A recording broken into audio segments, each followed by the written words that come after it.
Hello বন্ধুরা, মালাইস gardening হ্যাভেনে আপনাদের সকলকে অনেক অনেক স্বাগত।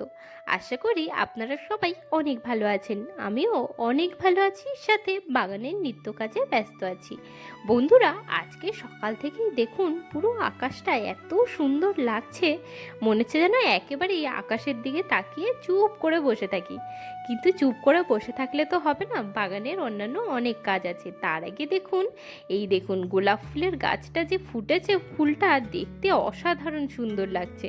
আর এদিকে আর একটা ছোট্ট ফুল ফুটছে, এটা আর দুদিনের মধ্যেই পুরো ফুটে যাবে। এই গোলাপ ফুলের গাছটা আমাকে প্রচুর ফুল দিল। আর এদিকে দেখুন, এখনো কিন্তু বাগানে রক্তগাঁদা ফুল ফুটেই চলেছে একটা দুটো করে। তবে শীতের মতো গাছগুলো এখন আর অনেক বড় হচ্ছে না, গাছ ছোটই থাকছে আর একটা দুটো করেই ফুল ফুটছে। আর এদিকে পুরো বেডটা জুড়ে কুমড়ো শাক, লাউ শাক হয়েছে। আর নয়নতারা ফুলও কিন্তু গাছ ভরে ফোটা শুরু করে দিয়েছে। গরমকালের একটা বিশেষ ফুল বলতে পারেন নয়নতারাকে। একই সঙ্গে 10-12টা গাছ যদি একটু বড় সাইজের আপনারা করে ফেলতে পারেন, তাহলে কিন্তু বাগানের লুকটাকে সম্পূর্ণ চেঞ্জ করে দিতে পারে। নয়নতারা এটা তো দেশি ভ্যারাইটির, এখন আবার প্রচুর পরিমাণে হাইব্রিড ভ্যারাইটির নয়নতারাও চলে এসেছে বাজারে। সেগুলোর গাছগুলো অতটা বড় হয় না, তবে ফুলের বিভিন্ন রং হয় আর বেশ ঝোপালো হয়, দেখতেও সুন্দর লাগে। আর এই যে কামিনী ফুলের গাছটা, আজকের যে হালকা হালকা হাওয়া হচ্ছে, পুরো বাগান থেকে কামিনী ফুলের গন্ধ আসছে।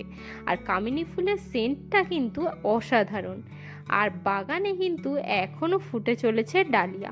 কে বলতে পারে এই প্রচণ্ড গরমে এখনো ডালিয়া ফুটবে? এই দেখুন, এই গাছটা দিয়ে ডালিয়া ফুলটা কিন্তু এখনো ফুটছে, আর দেখতেও খুব সুন্দর হয়েছে, কালারটাও ভালো। কিন্তু সাইজটা কিন্তু শীতের মতো অত বড় হয়নি, সাইজ ফুলের আস্তে আস্তে ছোট ছোট হতে যাচ্ছে। আরও দুটো তিনটে কুড়ি আছে, সেগুলো ফুটবে কিনা বলতে পারছি না, কিন্তু কুড়ি কিন্তু এখনো দুটো আছে, দেখা যাক যদি ফোটে। তো এই ফুল দুটো যাতে ফোটে, তার জন্য এই বড় ফুলটা যেইমাত্র শুকিয়ে যাবে তখনই কেটে ফেলতে হবে। আর এই ঝোপের মধ্যেও দেখুন, এই যে দুটো ছোট্ট ছোট্ট পিটুনিয়া, দেখতে কিন্তু খুবই অসাধারণ লাগছে। আর এদিকে দেখতে পাচ্ছেন অ্যাডেনিয়ামের গাছটা। আর যেহেতু 3টে বাজে, রোদ্দুর কিন্তু এখনো বেশ খানিকটা রয়েছে। আর এই দেখুন, এই হলো বাগানে আরেকটি পিটুনিয়া ফুল।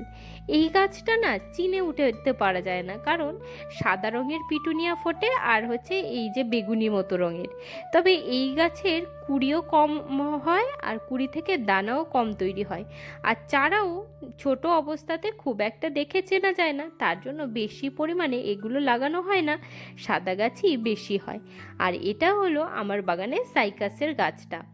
এটাও তো পুরো আদমরাই হয়ে গেছিল, তারপরে একে আবার তুলে নিয়ে এসে দীর্ঘ 6 মাস পরে আবার এই বালতিটাতে বসাবার পরে দেখুন খুব সুন্দর একটা লুক পেয়েছে। আর নতুন একসাথে ছোট ছোট 4টে পাতা বার হয়েছিল, আর পাতাগুলোকে খুলে দেখুন এখন দেখতে ভালোই লাগছে। আর এখানে দেখতে পাচ্ছেন, এটা হচ্ছে কেতকী ফুলের গাছ। একটা ছোট্ট চারা কিছুদিন আগে লাগিয়েছিলাম, আর দেখুন গাছটা বেশ ঝোপালো হয়ে উঠেছে। এখন এর ডগাটাকে পিঞ্চিং কিন্তু অবশ্যই করে দিতে হবে, তাহলেই সাইড দিয়ে যে ছোট ছোট ব্রাঞ্চগুলো আছে সেগুলো বাড়তে পারবে, গাছটা সুন্দর ঝাঁকড়া হয়ে উঠবে। কেতকী ফুলের গাছ অনেকখানি কামিনী ফুল গাছের মতনই, প্রত্যেকটা ফুল থেকেই ফল হয়, আর যখন ফল হয় তখন কিন্তু একটাও আর ফুল চোখে দেখতে পাওয়া যায় না। আবার সব ফল যখন ঝরে যায় তখন নতুন করে ফুল আসে, তাই হাতের সামনে দেখতে পেলেই ফলগুলোকে ছিঁড়ে ফেলাই ভালো। এদিকে এটা দেখুন, এটা একটা বুদ্ধজুঁই ফুলের গাছ। এই গাছটা এতদিন তো এই সিস্টেমে দিইনি, কিছুদিন আগেই যখন এই গ্রো ব্যাগে গাছটাকে আবার বসালাম, তখন এই দেখুন তার দিয়ে ডালগুলোকে বেঁধে ওপরে ঝুলিয়ে দিয়েছি। আর তারপরে গাছে দেখুন ভরে কুড়ি এসেছে, আর দুটো ডগা তো একদমই উপরের দিকে উঠছে। তো দেখা যাক কতখানি বড় হয়, তবে কিছুদিনের মধ্যেই এই গাছে ফুলও আপনারা দেখতে পাবেন। একেই ইংলিশে বাটার কাপও বলা হয়। এই ফুলটা গোলাপি রঙেরও হয়, আবার হলুদ রঙেরও হয়, কিন্তু আমার কাছে এই গাছটা এর যেটা রয়েছে এটা সাদা রঙের ফুল হয়। আর ফুলটা দেখতে খুবই সুন্দর লাগে, আর গন্ধ একদমই সামান্য একটুখানি গন্ধ আছে, খুব বেশি গন্ধ এই গাছে কিন্তু হয় না। আর পুরো বাগানটায় আজকে কিন্তু ঘুরতে খুবই ভালো লাগছে, কারণ আজকে প্রচুর পরিমাণে হাওয়া দিচ্ছে। আর বাগানে চারিদিকে বিভিন্ন ধরনের গাছ ছড়ানো ছিটানো অবস্থাতে রয়েছে। আর এইখানে দেখুন আমার এই মালতীলতা ফুলের গাছটা একদম ক্লোরোসিস হয়ে গাছটার একদম খারাপ অবস্থা। তো রিপোর্টিং করব করব করে ভাবছি, কিন্তু জায়গা আর পাচ্ছি না। আর নতুন গামলা কিনবো, যে যাদের কাছ থেকে কিনি তারা বাড়িতে আসছেও না, আর গাছটাকে আমি রিপোর্টিংও করতে পারছি না। আর এইদিকে লাউয়ের গাছটা দেখুন কত সুন্দর লাউ ধরেছে। এই লাউটা এর থেকে মনে হচ্ছে না আর খুব বেশি বড় হবে, তো 1-2 দিন গেলেই এই লাউটা হারভেস্ট করে নেব। এই দেখুন কত সুন্দর, বাড়ির গাছে যেটুকু ফল ধরেছে সেটুকুই তো আনন্দের বিষয় না।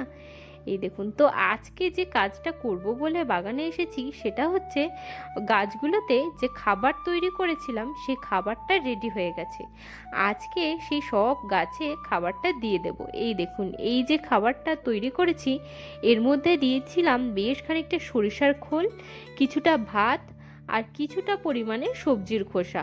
সব মিলেমিশে 3 দিন হয়ে গেছে যে এই খাবারটাকে আমি ভিজিয়ে রেখেছি। তো এই খাবারটা একদমই রেডি হয়ে গেছে গাছে দেওয়ার জন্য। তো চলুন এগুলোকে কিভাবে দিই সেটাই এখন আপনাদের সাথে শেয়ার করি। তো এই যে খাবারটা আমি রেডি করেছি, প্রথমেই একটা লাঠি দিয়ে ভালোভাবে মিশিয়ে নিতে হবে সমস্ত উপাদানকে। এদিকে গামলাতে জল ভরতে বসিয়ে দিয়েছি, কারণ এই খাবারটা ডাইরেক্টলি কিন্তু গাছে দেওয়া যাবে না, জলের সাথে মিশিয়ে পাতলা করে তবেই গাছে দেওয়া যাবে। তো এদিকে জল ভরতে ভরতে চলুন আপনাদেরকে কিছু ইনডোর প্লান্ট দেখাই। এই কলসোজা ওপরেই বেশ খানিকটা ইনডোর প্লান্টের ছোট ছোট গাছ আমি লাগিয়ে রেখেছি।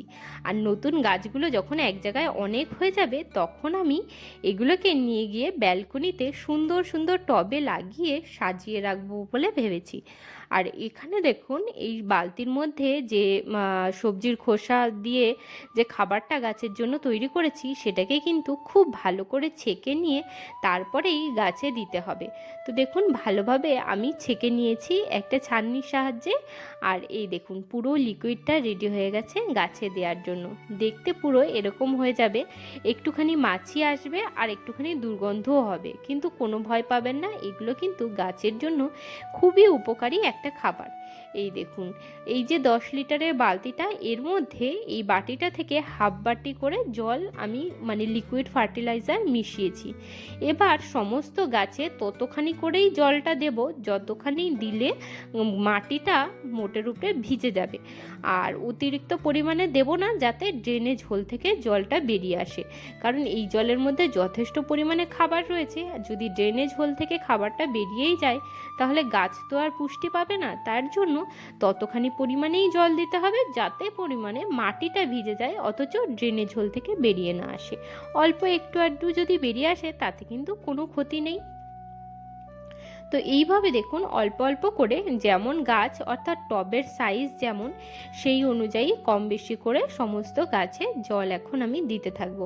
ও তার আগে একটা কথা বলি, কালকে কিন্তু বাগানে আমি 1 ফোঁটাও জল দিইনি, যাতে মাটিটা একটুখানি শুকিয়ে যায়।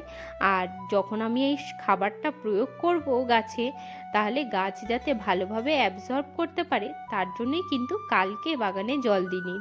আর সেই কারণেই মাটিগুলো আজকে যথেষ্ট পরিমাণে শুকনো, আর তার জন্যই এই বাটির 1 বাটি কি হাফ বাটি করে সমস্ত টবে জল দেওয়া যাচ্ছে, নয়তো কিন্তু হাফ বাটির থেকেও কম জলেই প্রত্যেকটা গাছের গোড়ায় ভিজে যেত।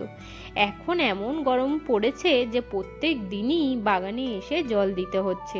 আর বাগানে যদি জল একদিন না দেওয়া হয় তাহলে বড় গাছের তো খুব বেশি সমস্যা হয় না, কিন্তু ছোট গাছের পাতাগুলো কিন্তু নুয়ে পড়ে। বড় গাছে যেহেতু অনেক পরিমাণে মাটি থাকে, আবার কিছু কিছু গাছ এতই বড় যে তার গোড়াতে খুব বেশি রোদ্দুরও পড়ে না, তার জন্য সে সমস্ত গাছে সমস্যা হয় না। সমস্যা হয় এই ছোট ছোট টবে যে সমস্ত গাছগুলো আছে সেগুলোতে। তো সেগুলোকে বাঁচাবার জন্য অনেক ছোট ছোট গাছকেই বড় গাছের গোড়াতে বা আনাচে কোনাচে ছায়া জায়গাতে ঢুকিয়ে রেখেছি। তবুও রোদ্দুরের দাপট এতই যে বায়ু পর্যন্ত গরম হয়ে যাচ্ছে। যাকে বলে লু। আর এখন এই অবস্থায় এপ্রিল মাসে, এর পরেও তো মে জুন মাস পড়েই রয়েছে। সেসব গরম এখন যেন আর ধারণা করে উঠতে পারা যায় না। অতিরিক্ত পরিমাণে গরমে এখন থেকেই কিন্তু মানুষ অসুস্থ হয়ে পড়া শুরু করে দিয়েছে। তো যত দিন যাচ্ছে প্রকৃতি আরও বেশি কঠোর হয়ে যাচ্ছে। তো তার জন্য আমরা কিন্তু খুব সহজেই এইভাবে গাছপালা লাগিয়ে আমাদের আশেপাশে যে সমস্ত ফাঁকা জায়গা আছে, রাস্তার ধারে, এমনকি মাঠেও একটা একটা বড় গাছ লাগিয়ে আমাদের আশেপাশের পরিবেশকে সবুজ করে তুলতে পারি। আমি যেখানে থাকি দেখুন চারিদিকেই বেশ বড় বড় বাড়ি, কারোর বাড়িতেই বলতে গেলে খুব বেশি গাছ নেই। তবুও এখন দেখছি লোকেদের মধ্যে সচেতনতা এসে গেছে। তো বড় গাছ যার যার বাড়িতে রয়েছে, বাড়ি করবার জন্য হলেও কেউ আর গাছ কিন্তু আর কাটছে না। সবার পুরনো গাছগুলো এখনও পড়ে রয়েছে। আসলে বড় গাছ যদি কেটে ফেলা যায়, তার পরিবর্তে যতই আমরা ছোট গাছ লাগিয়ে দিই না কেন, সেই একটা বড় গাছের জায়গা বা একটা বড় গাছ যে পরিমাণে ছাওয়া, হাওয়া, এমনকি অক্সিজেনের সাপ্লাই করে, ছোট গাছ কিন্তু সেই লেভেলে কাজ করতে পারে না। তবে আমরা বড় গাছকে না কেটে বেশি পরিমাণে ছোট গাছ আমাদের আশেপাশে যত ফাঁকা জায়গা আছে সব জায়গায় যদি লাগিয়ে দিতে পারি, তাহলে আস্তে আস্তে প্রকৃতিটা সবুজ হয়ে উঠবে, আর আমাদেরও সুবিধা হবে, আর সাথে আমাদের বাচ্চা কাচ্চাও একটা ভালো পরিবেশ প্রকৃতি পাবে। তো বন্ধুরা, আপনাদের সাথে কথা বলতে বলতে বেশ কিছু গাছে আমি সার দিয়ে নিয়েছি, আরও এখনও অনেক গাছে সার দেওয়া বাকি আছে। আমি এখন সব গাছেই আস্তে আস্তে করে সার দিয়ে নেব। আর আজকের ভিডিওটা আমি এখানেই শেষ করছি, নয়তো ভিডিওটা অতিরিক্ত বড় হয়ে যাবে। আপনারা সবাই ভালো থাকবেন, সুস্থ থাকবেন, আর ভিডিওটা যদি ভালো লাগে লাইক, শেয়ার, সাবস্ক্রাইব করে আমার পাশে থাকবেন। গার্ডেনিং রিলেটেড যে কোনো যদি প্রশ্ন থাকে আপনাদের কাছে, তাহলে আমাকে কমেন্টে অবশ্যই জানাবেন, আমি অবশ্যই রিপ্লাই দেব। আপনারা সবাই ভালো থাকবেন, সুস্থ থাকবেন। আজকের মতন এইটুকুই, আসি এখন, টাটা বন্ধুরা।